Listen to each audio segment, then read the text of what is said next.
Salut! J'espère que ta vie tranche des gorges comme le légendaire Charles Lee Ray.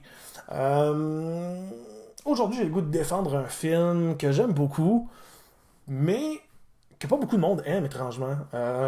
Sur Internet, quand je vais voir des discussions sur le film, dans le fond, c'est très rare qu'on parle de ce film-là. Mais en plus, quand on en parle, les gens sont souvent négatifs. Même quand j'en parle aux gens dans la vraie vie, la plupart des gens qui l'ont vu font comme ah, ouais, c'est pas comme le premier.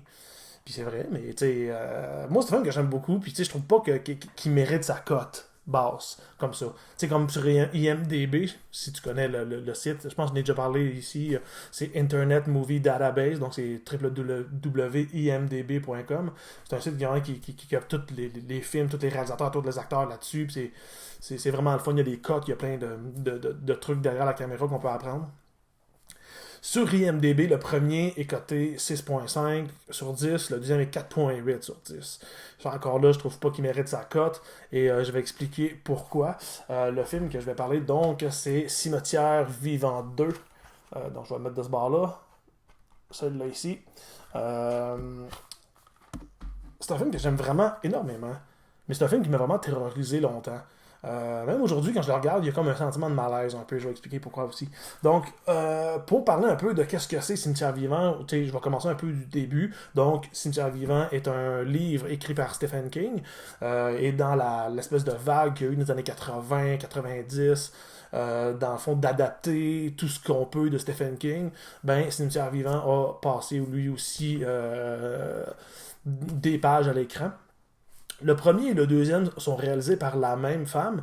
Elle s'appelle Mary Lambert, qui a été connue surtout en faisant des clips d'artistes. Je sais qu'elle a fait Madonna, puis elle a fait genre, plein de gros artistes comme ça. Deborah Harry, qui était comme la chanteuse de Blondie, je me trompe pas.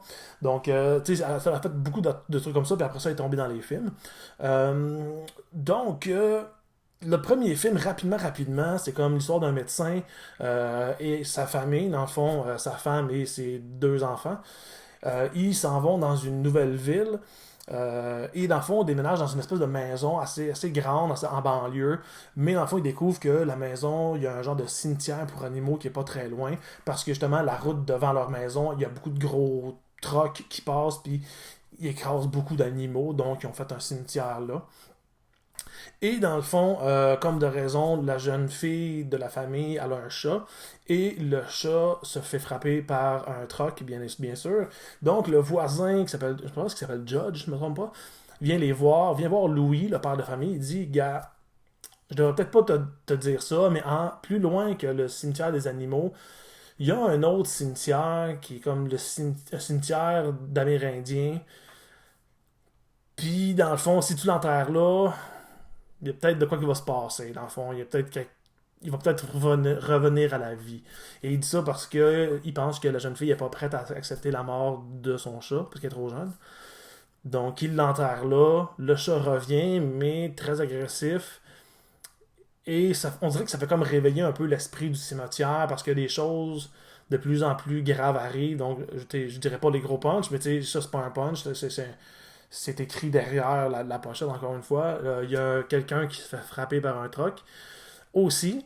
Et le père de famille, dans le fond, prend le corps et l'amène dans le cimetière. Puis là, ben, les meurtres commencent et ça dégénère. Donc, le premier film marche surtout à cause de son ambiance. Comment je pourrais dire, son ambiance de tristesse particulière, dans le fond, tu sais, je pense que la plupart des gens ont déjà perdu un être cher. La tristesse qui nous habite, j'ai l'impression que c'est comme une tristesse qui est comme pas comme les autres, qui est comme vraiment différente, puis c'est comme dur à expliquer, mais j'ai l'impression que tu sais, c'est comme un étrange sentiment, tu sais, de colère, de tristesse, puis on est dépassé, puis qu'est-ce qu'on va faire, puis tu sais. Puis le premier film se base beaucoup là-dessus en termes d'ambiance. Donc il y a quand même quelques conversations sur la mort, sur qu'est-ce qui se passe après, ou. Le premier est vraiment. Le premier est très bon. C'est un excellent film. Il y a des trucs que j'aime moins du premier, comme personnellement l'acteur principal qui fait le père. J'ai un petit peu de misère avec lui. Je trouve qu'il est toujours en surface et qu'il va jamais dans la vraie mort. Ah, ben, une fois, genre, quand il est en enterrement, puis il perd un peu la boule. Ce bout-là est quand même cool. Mais sinon, le reste du film, je le trouve un peu moins bon. Puis il y a comme des décisions qui sont prises ici et là que je fais comme ouais. Mais tu sais, le premier, c'est un film que j'aime vraiment, vraiment beaucoup quand même, qui m'avait terrorisé quand j'étais jeune à cause du personnage de Zelda, qui est comme quelqu'un qui est vraiment, vraiment freak. Donc maintenant, on passe à Cimetière Vivant 2, la raison pourquoi je fais cette vidéo-là. Donc, Cimetière Vivant 2, dans le fond, on suit aucun des personnages qui est présent dans le premier. Dans le fond, c'est une nouvelle famille. Dans le fond, c'est un père de famille qui est interprété par Anthony Edwards, il a joué dans ER, la série ER qui était comme bien populaire des années 90. Il y a son fils Jeff, qui est Edward Furlong, on le voit sur la pochette, Edward Furlong, qui a été connu grâce à Terminator 2, qui est quand même un foutu gros rôle. Très bon acteur, moi je l'aime beaucoup, particulièrement dans celle-là, je l'aime bien. Puis dans le fond, c'est que la mère de famille, dans le fond, la mère de Jeff et la femme de personnage d'Anthony Edwards est une actrice et meurt en plein tournage d'un film d'horreur. Elle meurt électrocutée devant son fils. Donc, le fils voit sa propre mère se faire électrocuter à mort. Genre. Et dans le fond, pour changer de vie un peu, ben, il décide de s'en venir habiter dans l'espèce de ville où le cimetière indien est là. Et dans le fond, le jeune Jeff se fait un ami. Et qui se fait un peu intimider, puis ça brasse un peu parce que Jeff est le fils d'une célébrité, fait que le monde s'en prenne à lui, c'est une cible facile. Fait que son ami a un chien, le chien meurt, donc il l'emmène dans le cimetière des animaux, le chien revient, et encore une fois, les choses se mettent à aller vraiment mal. Il y a comme du monde qui meurt, puis ils sont enterrés dans le cimetière, puis là ça revient, puis là c'est comme méchant, puis tout ça. Fait que c'est un peu la même histoire, mais pas racontée de la même façon, puis pas sous le même angle non plus. D'ailleurs, c'est un truc que je trouve intéressant. Un de mes points forts personnellement de Cimetière Vivant 2, c'est l'atmosphère du film. Je trouve vraiment que l'atmosphère, la ville est un personnage en tant que tel. Parce que dans chaque plan, peu importe où est-ce qu'on est dans la ville, il y a comme quelque chose. On dirait qu'ils ont filmé l'esprit du cimetière, j'ai l'impression. Parce qu'on dirait que tout est brun, la direction photo, tout est brun, un peu désaturé, un peu genre pourri, un peu. Mais il y a quelque chose dans l'air, on dirait, qui fait que la ville est comme pas safe. Tu sais, qu'il y a quelque chose qui a comme le evil, le diabolique du cimetière comme envahit la ville. J'ai l'impression que c'est présent dans toutes les frames du film. Puis ça, je trouve ça super intéressant qu'il ait réussi à faire ça. Je trouve qu'il est abordé vraiment plus sur une espèce de sentiment de malsain puis de pourriture un peu. C'est l'approche un peu que le deuxième a, comparément au premier qui était plus réflectif un peu sur la mort et c'est le fait qu'on veut vraiment que quelqu'un revienne. Ben, le deuxième, c'est pas tout à fait de cet angle-là qu'ils le font. Mais je trouve ça vraiment, vraiment, vraiment intéressant quand même. Je sais pas si. Le film est comme plus agressif aussi. C'est sûr que le deuxième est beaucoup plus violent que le premier. Le premier avait quelques scènes de violence, mais c'était pas over the top, c'était pas genre du gros gore intense. Le deuxième, par contre, c'est quand même sauvage, donc il y a comme quand même quelques plans où le monde se font ramasser assez solide. Mais ça fit avec l'ambiance malsaine de tout le truc. Fait que ça marche selon moi, genre ça fit. Je pense qu'un des plus gros points forts du film, selon moi, c'est l'acteur Clancy Brown qui fait le père du meilleur ami de Jeff. Dans le fond, on le voit ici. Dans le film, il s'appelle Drew. Je sais pas c'est quoi son vrai nom. Je pense que je sais pas, il est-tu en arrière? Non, il est pas là. En tout cas, le shérif de la ville. Quand j'ai vu ça, j'avais peut-être quoi? J'avais peut-être entre 12 et 14 ans, je pense, quand j'ai vu ce film-là.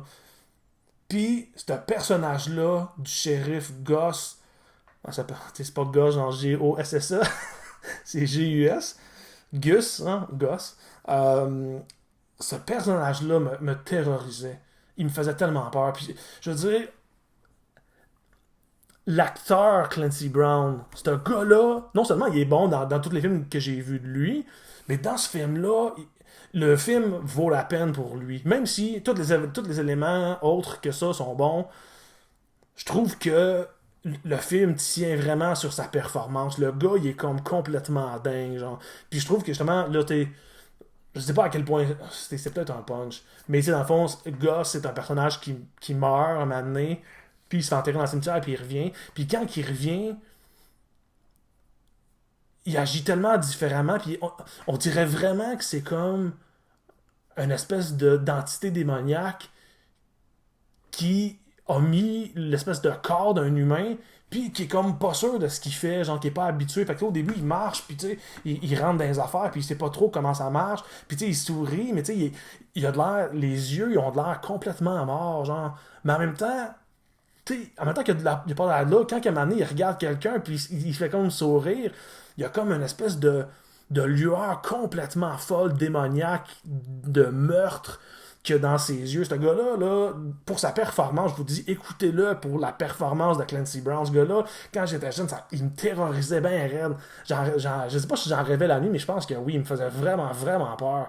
Puis tu sais, il est pas gore, il est pas genre plein de maquillage, il est pas plein de sang. Pas en tout, il y a comme une petite trace ici, puis souvent il met une espèce de bandage, fait que ça paraît pas, mais c'est comme son jeu d'acteur, là, il est complètement dingue. Là. Qu'est-ce qui te met à te regarder?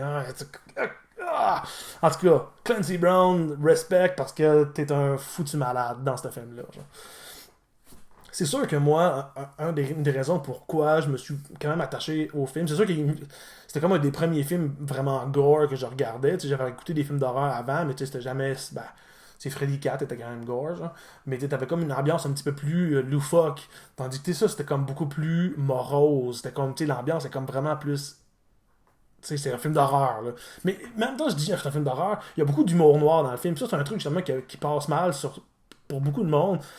Parce qu'il y a quand même des blagues dans le film, mais c'est des blagues malsaines un peu. C'est comme, tu sais, tu ris, mais tu fais comme, oh, tu sais.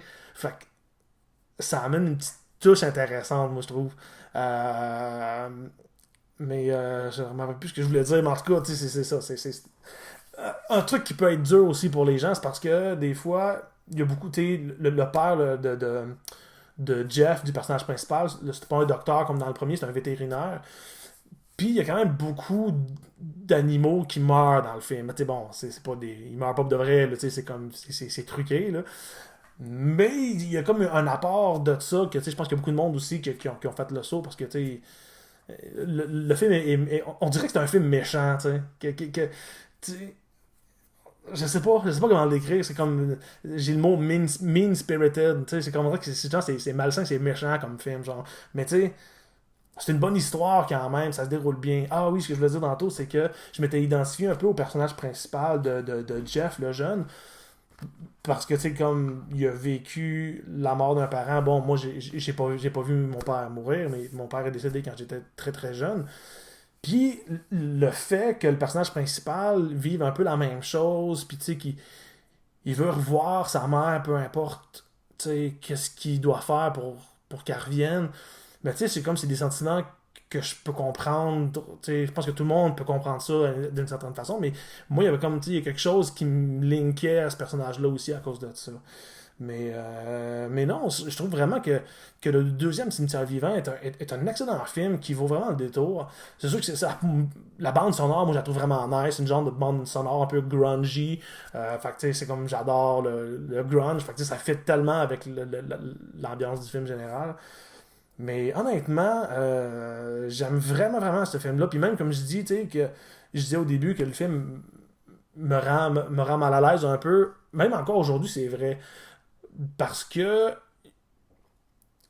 il y a comme une scène à la fin que. Ok, comment je peux. Ouais, j'ai pas le choix. Faut que je le dise. Mais tu sais, écoutez-les, puis au pire, repars la vidéo, genre là. Mais c'est que le deuxième, il réussit dans le fond à ressusciter sa mère, puis tu sais, elle vient dans leur maison, puis elle est dans le grenier à la fin. Là.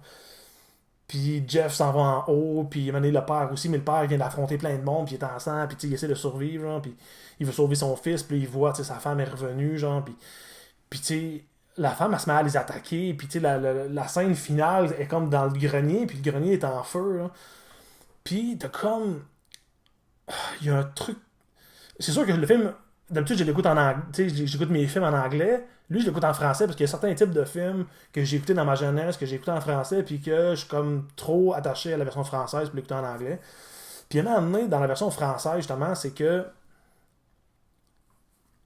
elle veut tuer son fils. C'est pas la mère, c'est comme la force du cimetière qui habite le corps de la mère. Fait que c'est comme cet esprit-là veut que tout le monde meure.